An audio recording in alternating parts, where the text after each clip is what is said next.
Hello ළමයි welcome ටු යශිරා YouTube channel. ඔන්න හොඟ කාලයකට පස්සේ මම ඔයාලට අලුත් වීඩියෝ එකක් අරන් එනවා.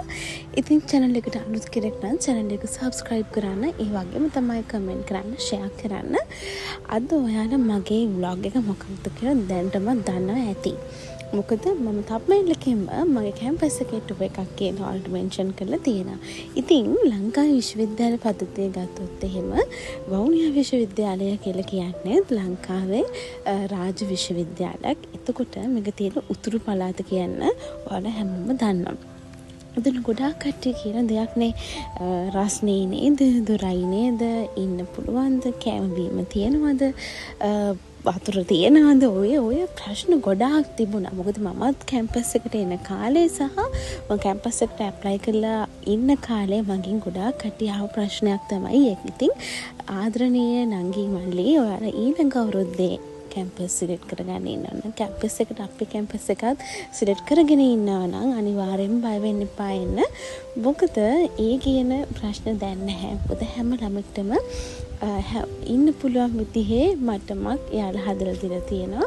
එතකොට හැම දෙයක්ම ඉස්සරහට වෙනස් වෙනවා. ඒක නිසා බය වෙන්න එපා. ඒ වගේම තමයි හොඳට එක්සෑම් ලියන්න, ඊළඟ මාසේ එක්සෑම් ලියන්න ඉන්නවා නම් ලියන ඔයාලගේ උසස් අධ්‍යාපන කටයුතු වල විශ්වවිද්‍යාල වරම් ලබා ගන්න හැමෝටම සුබ පතනවා. ඉතින් කතාව ලොකු ක්ලිප්ස් ටිකක් මගේ හැරුණා. කැම්පස් එකට ඇවිල්ලා අද මට පොඩි යාළුවොත් එක්ක කතාවක් වගේම මේ මගේ එක්සෑම් ගැන කතා කරගන්න තිබුණා. ඒක නිසා තමයි මම අද කැම්පස් එකට ආවේ. කැම්පස් එක ගැන කතා කරොත් ෆස්ට් ඉයර් කාලේ පුරාවට මෙමරිස් ගොඩාක් තියෙනවා. ඒකට අතර මේ වීඩියෝ එක විතරක් මදි. මම ඉස්සරහට වීඩියෝස් වලින් ඔයාලට ඒව අරගෙන එන්නම්. ඉතින් අද අපි පොඩි ප්ලෑන් එකක් තියෙනවා. යාළුවොත් එක්ක එළියට ගිහින් පොඩි කතාවක් දාලා පොඩ්ඩක් ඉතින් අර දන්නවනේ යාළුවොත් එක්ක එළියට ගියාම ඒ වගේ ඊට කලින් කැම්පස් එක ඇතුලේ මම පොඩි වීඩියෝස් ටිකක් ගත්තා. ඒක පෙන්නන්න. මම ඉන්නේ මැනේජ්මන්ට් ෆැකල්ටි එකේ නිසා මගේ අර වටපිටාවේ තියෙන ටිකක් විතරයි මම කැප්චර් කරගත්තේ. කැම්පස් එකේ ඊට වඩා ගොඩාක් ලොකුයි ළමයි. ඒ වගේම තමයි ඔයාලා දකින්නවත් නැති පැත්තක් තියෙනවා. ඉතින් මම ඒව ඉස්සරහට අරගෙන එන්න මම හිතාගෙන ඉන්නවා. ඉතින් මෙහි යන්නේ ලයිබ්‍රරි එකට. ඉස්සරම අපි කැම්පස් එකට එන ෆස්ට් ඉයර් කාලේ ලයිබ්‍රරි එක හදන ගමන් තිබුණේ. දැන් නම් ඉතින් හදලා ඉවරයි. හැමෝම ඉතින් ඇවිල්ලා පොත් කියනවා, පාඩම් කරනවා. ලස්සනම ඒරියා එක තමයි මේ තියෙන කැම්පස් එකේ. ඉතින් ඉස්සරහට අපි බලමු කැම්පස් එකේම ටුර් එකක්. ඉතින් ගොඩාක් කට්ටිය අහනවනේ කැම්පස් යනකොට අවුරුදු 4ක් අපරාධ නේද එහෙම කියලා. ඔයාලා දන්නවනේ කොහොමද කැම්පස් එකට ගියොත් එහෙම ඩිග්‍රී එක ඔයාලා කොච්චර මහන්සිලාද කරනවද කියන එක අනුව ක්ලාස් එකක් එක්ක ඩිග්‍රී එකක් ගන්න පුළුවන්.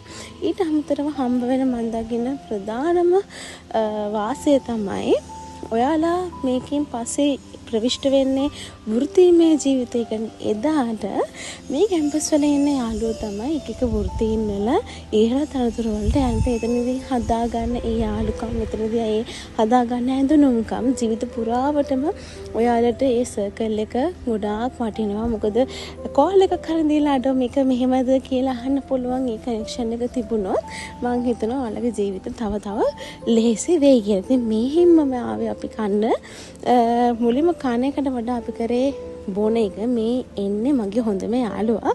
අපි දෙන්නගේ යාළුකම් කොහොමද කැම්පස් එකේදී පටන් ගත්තේ කියලා ඒකට වෙනම වීඩියෝ එකක් අරන් එන්න ඕන ළමයි. ඒක මෙහෙම කතාවට කියාගෙන යන්න පුළුවන් වීඩියෝ එකක් නෙමෙයි. යාළුවොත් එක්ක මේ යාළුවෝ ඇති කරගත්ත හැටි නම් කියන්න.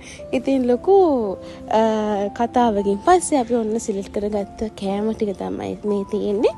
ඉතින් මම නම් බිව්වේ මිල්ක් ෂේක් එකක්. මොකද මම හරි ආසයි අර වැනිලා ෆ්ලේවර් එකට. ඉතින් මම මිල්ක් ෂේක් එකක් බිව්වා. ඉතින් මේ ඉන්නේ අපේ කණ්ඩායමේ ඉන්න අහිංසකම ළමයා. එහෙම ගියොත් එහෙම හරියම අහිංසකයි. ඊට පස්සේ බිබී ඉන්නකොට ඉස්සරහින් අපිට තිබුණා අර බාබකියු චිකන් වගේ තියෙන කඩයක්. ඉතින් අපි ඒකට ගිහිල්ලා මේ වගේ බන් එකක් අරගෙන කෑවා. හරිනම් කාලා තමයි ඩ්‍රින්ක් එක බොන්න තිබුණේ. ඒ වුණාට ගියේ කන්න නෙමෙයි. ගියේ මොනවාරි බීලා අයිස්ක්‍රීම් එකක් කාලා එන්න.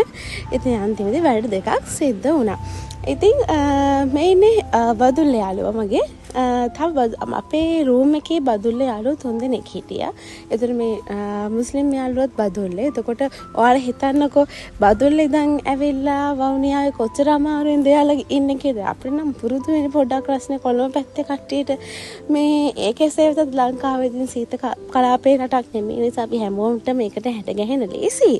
ඉතින් මෙයාලත් ඉතින් හරි අමාරුවෙන් ඇඩ්ජස්ට් උනේ. ඊට පස්සේ රැට දැන් අපිත් එක්ක ආවේ යාළුවෝ 3 දෙනායිනේ මාත් එක්ක ආවේ. ඉතුරු යාළුවන්ට කෑම හදන්න ඕනේ. ඉතින් මේ ඒ ටික තමයි මේ තියෙන්නේ. මෙතන මේ තියෙන වීඩියෝ ක්ලිප් එකෙන් අපි පෙන්නන්නේ කැම්පස් එකේ හැමතැනින්ම වතුර ගන්න බෑ. ඉතින් අපි අර ස්ටොක් කරලා ඒකෙන් මේ බෝලියකින් වෙන බෝතලයකට දාගන්න තමයි පෙන්නන්නේ. හරිම සුන්දර මතකයක්. ඒ මොකද සාමාන්‍යයෙන් මේ අපි ගෙදර ඉන්නවනම් ටැප් එකෙන් වතුර බොන්නේ. ඉතින් එතකොට කැම්පස් එකට ගිහිල්ලා මෙහෙම වතුර මේව කරගෙන ඒක හරීම මේ අලුත් අත්දැකීම. ඉතින් කට්ටියක්ම හදාගත්ත කෑම එක මේ විදිහට කාලා කට්ටියම ඉතින් හැමෝම බෝඩින් වලට ගියා. ඉතින් හරියම ලස්සන මතකයක්. තව ඉස්සරහට වීඩියෝස් අරන් එනවා. ඉතින් එහෙනම් අදට එච්චරයි. හැමෝටම සුබ දවසක්.